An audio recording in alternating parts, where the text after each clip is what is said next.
Coming up on Mountain News this morning, one organization ended the month of April by continuing to raise support for sexual assault survivors. And soon Pikeville will be drawing in a big name artist to Eastern Kentucky, but this time it's not a country star. Dedicated to Eastern and Southern Kentucky, this is WYMT Mountain News this morning.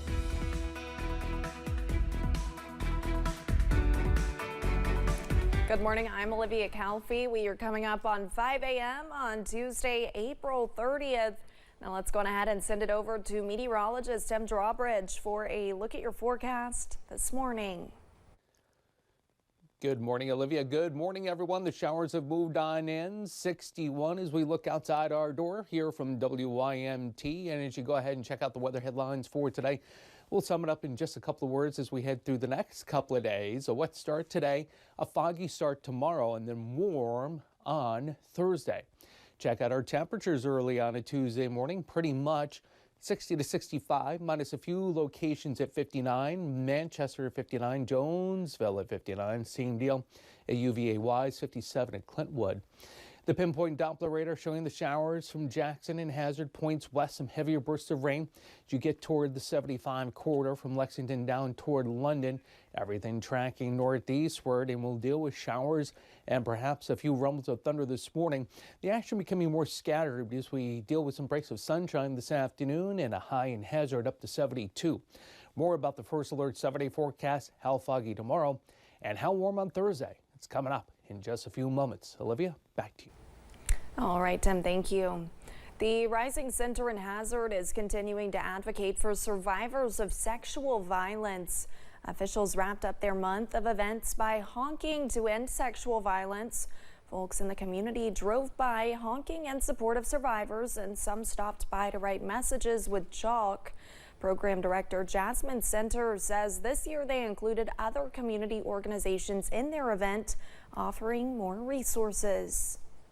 So last year we did it kind of as a kickoff to April and to end, and it was very small, just pretty much us chalking and holding signs by the road. So this year we wanted to involve our community partners, and that way when survivors stop by, not only are they getting our resources, but they're getting resources of other people that they may need. Wilson says it also sends a message to survivors that the community is also there for them. Issues and Answers last night featured a fairly new rehab center in Perry County. Beacons of Hope includes several programs helping people recover from addiction.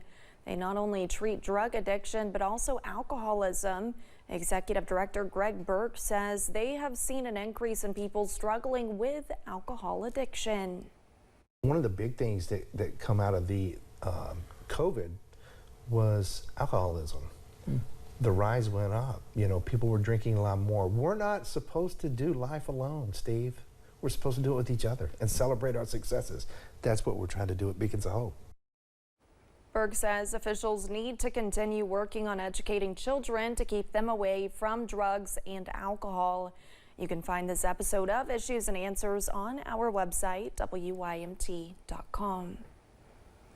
The Pikeville Fire Department spent Monday morning training with a new prop, keeping their eyes in the skies for potential aircraft fires. The department brought in a propane-fed live fire prop from the Kentucky Fire Commission State Fire Rescue Training Program, learning how to approach situations like a helicopter fire in case it ever comes up. Firefighters say it was a good training, keeping their skills sharp and seeing how they transfer to other situations. I mean, we're an all-hazard response agency, and we respond to anything and everything from casting trees to helicopters on fire. And with the helipad that the hospital has, thankfully we've never had an accident, but it's always good to be prepared for that. Hayton says the training provides a change of pace, adding in a little excitement while incorporating the techniques firefighters use every day. A rally is planned on the University of Kentucky campus this week to show solidarity with people in Gaza. Lex for Palestine is hosting a rally at 5 o'clock Wednesday at the lawn at William T. Young Library. Lex for Palestine says this rally is not just for UK students. Anyone who supports the cause is welcome to attend. The Clay County Theater Program is giving kids big opportunities to the world of the arts, not just in their hometown, but far beyond. I was able to meet with the young actors and share their story. If you want somebody to respect what you do, then you need to put yourself into that and give it all you have. Clay County High School Theater Department Director Donnie Stevens says he has seen the Tiger Troupe give it their all since its inception.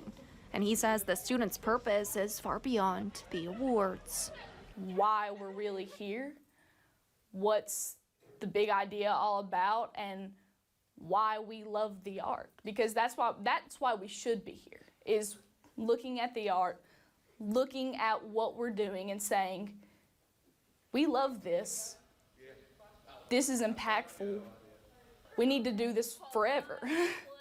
And that mindset has led to a plethora of success. From being one of 2 schools representing the Commonwealth at the Southeastern Theater Conference in Mobile, Alabama, to soon heading to the International Thespians Festival in Indiana.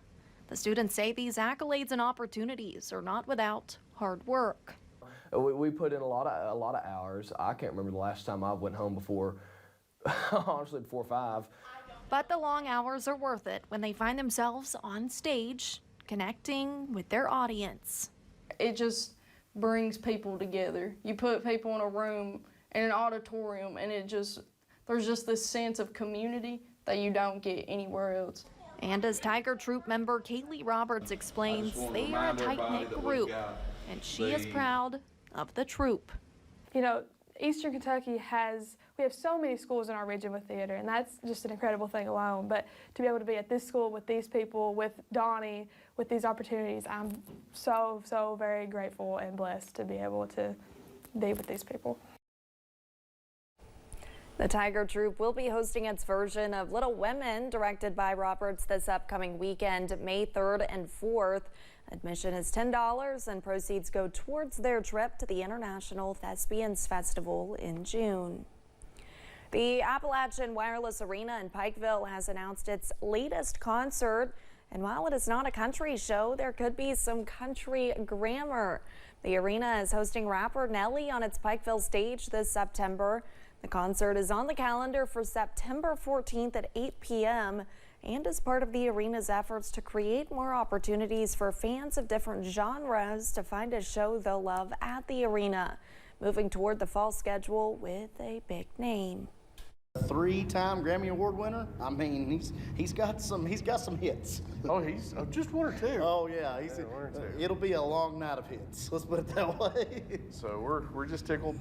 We're tickled at this announcement. It's made us happy, the city happy.